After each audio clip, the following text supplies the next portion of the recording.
Joe, you said yesterday you wanted to get the guys in the gym just to get the mind right heading into the day. What was the vibe like? You feel like just when you came from the locker room with you guys? I mean, yesterday was a typical Suns day. You know, we've always said we're not going to let a win or a loss dictate how we approach the gym. And we walked through some things. We talked about things we needed to improve on. And our guys were locked in and focused on, you know, just having a productive day. We didn't talk about the game much at all because it's, you know, we know it's on our minds and guys want to perform well and win and all of that. But we wanted to keep our culture consistent. We feel like that certainly helps a team like ours with, you know, not that much experience in these situations. Next up is Dave McMenamin with ESPN, followed by Kellen Olson. Monty, it's been over a decade since the Suns made the playoffs, let alone a run like this. How have you seen the city embrace your team? I just don't. The local media have heard me talk about, because of the virus and just trying to stay safe, man, I go to the arena, practice site, home, airport, you know, and I haven't even been to church in a while. But I have seen it in my neighborhood with people that, you know, putting up signs in the neighborhood and on the gate where I live. That's been pretty cool. So I imagine throughout the city. And I've competed against the Suns over the years, and when they were really rolling with Nash and Stoudemire and Coach D'Antoni, you know, I know what that looks like on the other side, but I haven't felt it. But I do feel it when we go out to the floor. Like that environment, I don't know of any other environment that can touch it. You know, there may be some just as loud, but nobody's louder than our fans on game night. This is Kellen Olson with Arizona Sports, followed by Sam Amick. Hey, Monty, DeAndre's ball screen coverage on Saturday was just terrific. When you look at his progress from when you got here, is it recognition, confidence in terms of getting good at that specific thing? Because his progress, it seems like in the last 2 years, he's at a point now where he can dominate the game in that spot. Yeah, I think the Willie Green has, you know, taken charge of our defense the last 2 years. And, you know, being in the same system, I'm sure helps. The DA has defensive gifts that not many bigs have. You know, the guy that he reminded me of is like two guys, LaMarcus and Garnett, you know, in pick and roll coverages, the way that they talk and their athleticism to switch and, you know, cover for the guy on the ball. And then the guys around DA really help the ability to get over screens and that kind of thing. But I think the continuity of being in the system for another year and knowing what to call and when to call it certainly helps. But, you know, the guys around DA, Mikhail getting over screens, Book getting over screens certainly helps. And having Chris and Jay talking on the backside, those two guys have really helped DA understand defense in a way that's furthered his growth. Next is Sam Amick with The Athletic, followed by Gina Mizel. Lonnie, you know, we always ask you about like off-court communications with your players. You talked about conversations with Pop. I kind of wonder, as you get deeper in the playoffs, you've got a lot of people who care about you or rooting for you. Is it tough to manage? You know, like I said, that phone blowing up from people from the past and people reaching out, and how do you juggle that as you try to stay locked in here? Yeah, I mean, I've gotten a lot of phone calls and text messages. Most people will say, don't text me back. I just want you to know whatever. And I look at it, I'm just grateful to be in this position. At the same time, I want to maximize it. And people understand that. You know, I never thought I'd be here. And so when you do get a chance to be in the spot, you want to do everything you can to do the best you can. At the same time, I don't think there's anything wrong with being grateful and reaching back out to people and just saying thank you. You know, that's all you can do.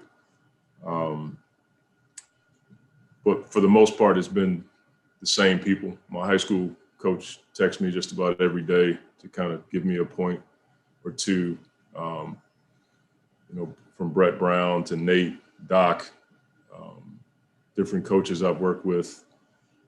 And, you know, all that stuff's pretty cool because when everybody's in those situations, I do the same thing. Sure. You know, I was probably the last guy that everybody thought would be in this position. So we just want to maximize this opportunity. We have the utmost respect for what we're going to go against tonight. You know, Ty, as I've said before, is one of the best coaches in the league. And we know that he's been here before and he's been in this situation before. And so our guys know that, I know that, and we know what we're going up against tonight. And even the people who are texting me, they know that, you know what I'm saying? So that's where my focus goes right back to is, you know, how do we have a great first quarter and then, you know, keep going from there. Next is Gina Mizel with Suns.com, followed by Chris Mannix. After game 4, we were talking about Book and saying that one of the things you like about him is he doesn't fall into the clickiness of the NBA. And so I'm wondering, when you had those initial conversations with him about like trading for Chris, just what were those like, and maybe what made you think back then that it could be a great partnership just because of what you know about Book's personality, Chris's personality, their work habits, their competitiveness, like all that type of stuff? I just, having been around Book for a year and then before that knowing Chris for 10, like I knew if nothing else, they both wanted to win. And not just being great players, but great competitors, figure it out over time. But I knew at the end of the day, like they just wanted to win, you know. And the conversations with Book, when we got Chris, there was excitement, but then it was like, okay, how can we, you know, what are we going to do to get this thing rolling? And it took us a minute to try to figure out some things that could help them to be straight. I was in the way trying to force what we did last year onto those two guys. And I feel like up to this point, you know, getting out of the way and letting them figure it out at times has helped us. But to answer your question, I think when you have competitors who want to win, like they're going to figure it out at some point. And it certainly has helped us this year. But the conversations were like excitement. And then it was like, turn the page, you know, how can we, you know, make this thing work? And it's been a ton of sacrifice on both of their parts to mesh well. Next is Chris Mannix with Sports Illustrated, followed by Mark Medina. Monty, this game's a big opportunity for the team, for the franchise, but for Chris to potentially get to a finals after all these years. Have you noticed anything about him the last couple of days going into this game, and what do you think it would mean to him to finally get to the finals? He's been the same. I mean, we talked yesterday at practice. After practice, he had something going on. We were talking about, like, nothing changed. You know, it was all business yesterday. You know, when you work as hard as he has and you've been around it as long as he has and you've been in so many situations, you just think it's going to happen. And sometimes you tend to take it for granted, especially when your contemporaries have been so many times. So from that perspective, I think, you know, Lord willing, we can get there. I think it would be the greatest gift for him. You know, this is, for me, like, this is one of the reasons why I do it. You know, I wanted to be a part of coaching so that I can be in a position to partner with guys so that they can, nobody's talking about me. And you know what I'm saying? That's not how it works. It's about the legacy players, Chris and Devin and guys like Jay who were right there last year. Like, for me to be a part of that, I would be overjoyed and overwhelmed. And that's why my focus from this conversation goes right back to what we got to do in the first quarter to try to give him a chance to do that. But I think it would be huge for him. Next is Mark Medina with USA Today, followed by Mark McClune. Monty, good to see you. Following up on Chris, when it pertains to his leadership style, there's always been this kind of conventional thought that, you know, because of his personality, it needs to like mix results with how veteran teammates receive it, and maybe there's a bigger audience for young guys. How do you look at that, considering how well you Chris over the years? I've heard the same thing, so I can relate. You know, when I was in New Orleans, I got there was mixed reviews on my leadership style. You know, my bark was biting, and I think you learn over time leadership is tricky, and it's only leadership if people follow you. Otherwise, you're just taking a walk by yourself.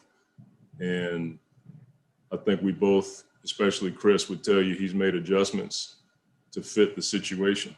And there are times where he has to, tell people directly what the deal is. And then there are times where I've seen him lead in a different way than he did 10 years ago, 11 years ago. So I just think you learn over time. For me, and I think Chris, it's better to be effective than right.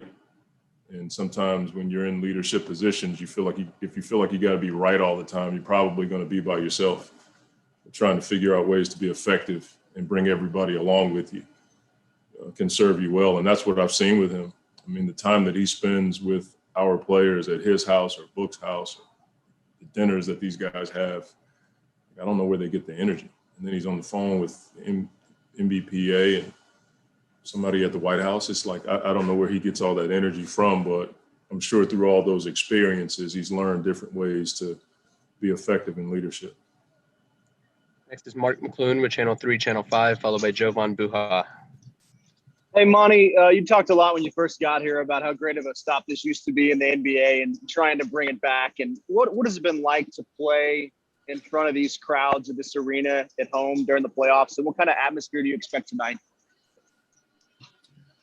It's been amazing. It's hard to say who's the loudest. I remember my first time playing in front of the Utah crowd when I was in San Antonio. That at that point was the loudest thing I'd ever been a part of. And then if you've been in the league as long as I have, you're in a ton of venues that are pretty cool. I don't know of anybody that is as loud and locked in as our crowd. And it just reminds me of what it was like, when Nash and Stoudemire and those guys were here with Coach D'Antoni.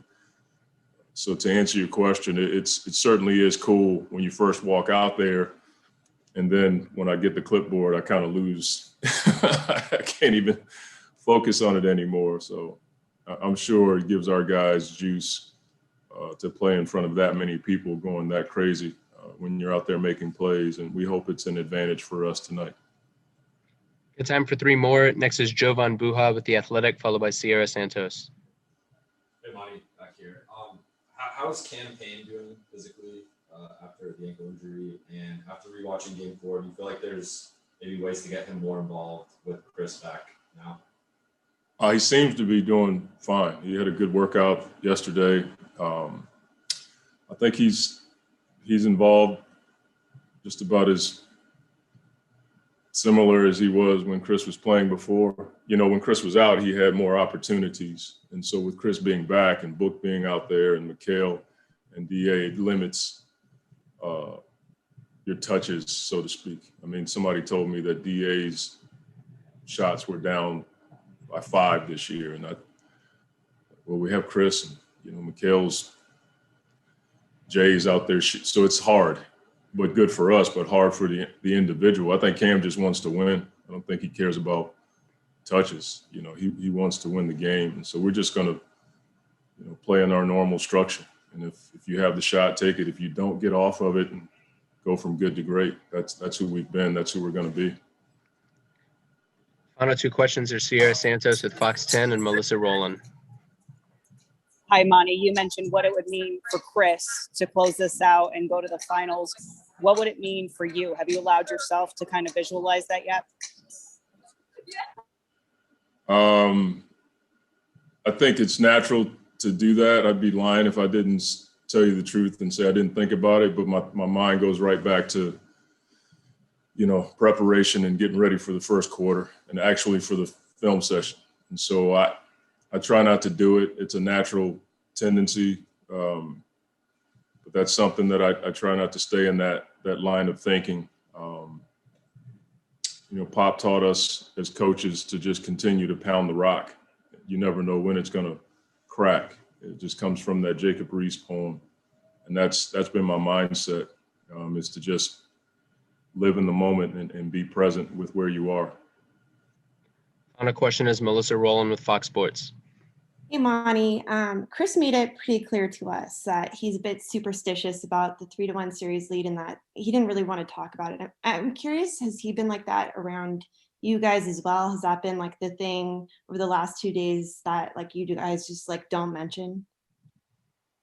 We haven't talked about it because it's there. It's something that we've earned, but we also realize, you know, talking about it's not going to get it done. We got to work.